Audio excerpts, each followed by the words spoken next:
अस्सलामुअलैकुम वरहमतुल्लाहि वबरकातुहू। मैं हूँ आपका प्यारा दोस्त, आपका प्यारा भाई नौशाद पटेल। मैं आप लोगों से कुछ पूछना चाहता हूँ, कुछ कहना चाहता हूँ। क्या आज सुबह में आपने फजर की नमाज़ पढ़ी? उम्मीद करता हूँ आपने पढ़ी होगी। अल्हम्दुलिल्लाह मैंने भी पढ़ी। लेकिन अक्सर क्या होता है, कई दफ़ा हम लोग की नमाज का कज़ा हो जाती है छोटे छोटे रीज़न की वजह से। मैं आपको बताता हूँ, मैं दुबई में पब्लिक ट्रांसपोर्ट की बस चलाता हूँ और बस चलाते वक्त बस में इतनी भीड़ होती है कि मेरी वज़ू होते हुए भी मैं नमाज़ नहीं पढ़ सकता था। कई बार ऐसा होता है कि नमाज का इरादा करता हूँ, एक स्टेशन पे वज़ू करूँ, दूसरे स्टेशन पे नमाज पढ़ूँ, लेकिन नहीं पढ़ता था क्योंकि कंपनी का खौफ, पैसेंजर का खौफ, फ़ाइन मिलेगा उसका खौफ, बस लेट हो जाएगी तो फ़ाइन मिलेगा। लेकिन मेरे दिल के अंदर एक ख्याल आया, मैं जब हमेशा शेख ज़ायद रोड से या कोई हाईवे से गुजरता था तो मैंने बहुत बार देखा कि कुछ पठान लोग, नमाजी पठान लोग, जो सच्चे नमाजी होते हैं वो अल्लाह का खौफ रखते हैं, वो पुलिस का या कोई कानून का खौफ नहीं रखते, क्योंकि कानून तो आपने और हमने बनाया। अल्लाह के कानून से बढ़कर दुनिया में कोई कानून नहीं है। एक शेख ज़ायद रोड के ऊपर या फिर एमिरेट्स रोड के ऊपर मैंने बहुत बार देखा कि पठान लोग जो रहते हैं, वो हम लोग तो पठान लोगों के बारे में बुला भरा करते, कोई जोक बनाता है, कोई भी क्या, लेकिन अल्लाह के सामने नमाजी पठान की कितनी अहमियत होगी सोचो। बहुत सारे पठान लोग ऐसे, आज़ान हो गई, येलो लाइन क्रॉस करके अपनी गाड़ी साइड में लगाते हैं। आपको मालूम है दुबई में येलो लाइन क्रॉस करने का 610 दिरहम फाइन है। उसका खौफ नहीं रखते क्योंकि वो लोग अल्लाह का खौफ रखते और अपनी अजान की आवाज़ सुनने के बाद में गाड़ी साइड में लगा के जाय नमाज बिछा के 10 मिनट लेके पूरी नमाज पढ़ते येलो लाइन क्रॉस करके।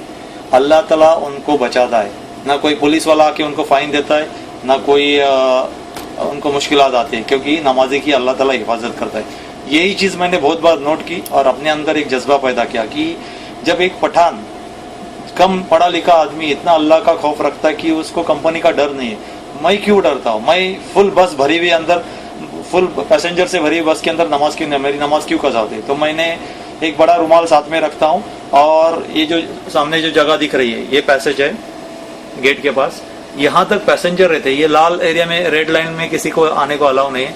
यहाँ पे मैं अपना रुमाल बिछा के नमाज पढ़ लेता हूँ। सबसे पहले मैं अनाउंस करता हूँ, फुल पैसेंजर, बड़ी बस के अंदर 105 पैसेंजर रहते, फुल भरी हुई बस के अंदर मैं अनाउंस कर लेता हूँ कि 5 मिनट या 3 मिनट या 4 मिनट में बस के लिए रुकूंगा और तब तक के लिए सॉरी।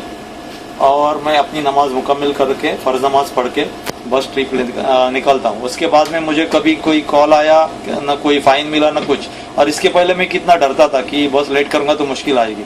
अगर हम लोग दिल में इरादा करेंगे तो अल्लाह ताला मदद करता है। मैं आप लोगों से भी गुजारिश करता हूँ, नमाज कभी मिस मत करो। कितने ऐसे डॉक्टर्स है, इंजीनियर्स है, कितने पढ़े लिखे एजुकेटेड लोग हैं। अगर आपने डॉक्टरी की, इंजीनियरिंग की, अकाउंट सीखा, सीए बने, उसका कुछ फ़ायदा अगर आप बेनमाजी रहेंगे तो? अल्लाह के सामने एक बेनमाजी डॉक्टर, बेनमाजी इंजीनियर, बेनमाजी अकाउंटेंट कुछ अहमियत नहीं, लेकिन वही अगर डॉक्टर नमाजी होगा तो उसके अंदर पूरा दीन आ जाएगा। जब लोगों को दवा दे देगा तो क्या कहेगा? ओके, सुबह में एक गोली, दोपहर में तो एक गोली और रात को नहीं। मैं तो कहता हूँ ऐसा संदेश देना चाहिए, ऐसा मैसेज देना चाहिए, फजर के बाद 2 गोली, जोहर के बाद 2 गोली, असर के बाद 2 गोली, ईशा के बाद 2 गोली, मतलब इसमें नमाज का भी मैसेज जाएगा। दूसरी बात है, एक अकाउंटेंट है या कोई भी है, अगर बेनमाजी अकाउंटेंट रहेगा या बेनमाजी ड्राइवर रहेगा तो अल्लाह के सामने कुछ भी नहीं, आपका एजुकेशन कुछ वैल्यू नहीं। उसके साथ में आपकी नमाज रहेगी तो आपकी डिग्री भी काम आएगी यहाँ भी और आखिरत में। मैंने कल एक वीडियो देखा जिसके अंदर एक टावर क्रेन ऑपरेटर इतनी ऊंचाई के ऊपर टावर क्रेन के ऊपर नमाज पढ़ रहा था। मैं देख के हैरान रह गया कि उसको इतनी ऊंचाई से गिरने का डर नहीं है, ना ही उसको कुछ खौफ है कि कोई कंपनी वाला उसको क्या बोलेगा। उसकी वजह से नीचे ट्रक या जो भी लोडिंग अनलोडिंग होता होगा उसका काम रखा, उस आज़ान की आवाज़ सुनते उसने नमाज चालू की होगी। मतलब अल्लाह का खौफ है, उसको ऊंचाई से गिरने का डर नहीं है। ऐसी छोटी छोटी बातें, कितने अनपढ़ लोग नमाज को कितनी अहमियत देते, हम लोग एजुकेटेड लोग होके हम लोग दीन से क्यों पीछे? नमाज के ऊपर ध्यान दे दो। कोई मैं नई बात नहीं बता रहा, सबको पता है कि 5 वक्त की नमाज फ़र्ज है, लेकिन हम कोताही करते हैं छोटे छोटे रीज़न से।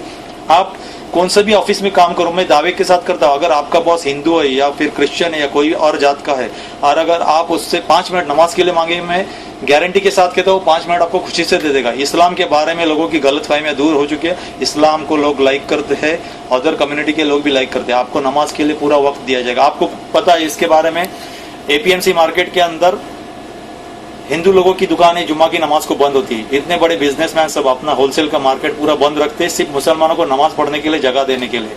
जब एक हिंदू भाई मुसलमान को नमाज पढ़ने के लिए अपना शटर बंद रख सकता है, अपना कारोबार बंद रख सकता है, तो हम क्यों नहीं अपनी गाड़ी साइड में क्यों नहीं लगा सकते, अपने दरवाजे दुकान के क्यों बंद नहीं कर सकते, 5 मिनट या 10 मिनट नमाज के लिए क्यों नहीं रख सकते। ऑफिस में है तो आप ऑफिस का अगर बॉस नहीं मानता है तो आप अपना काम खत्म होने के बाद में 10 मिनट ज्यादा काम करो, 20 मिनट ज्यादा काम करो, नमाज के लिए 5 मिनट ले लो, जय नमाज साथ में रखो, कि कौन सी बड़ी बात है। नमाज छोटे छोटे रीजन के लिए हम लोग कज़ा कर देते हैं, वही बच्चे हमारे सीख जाते हैं।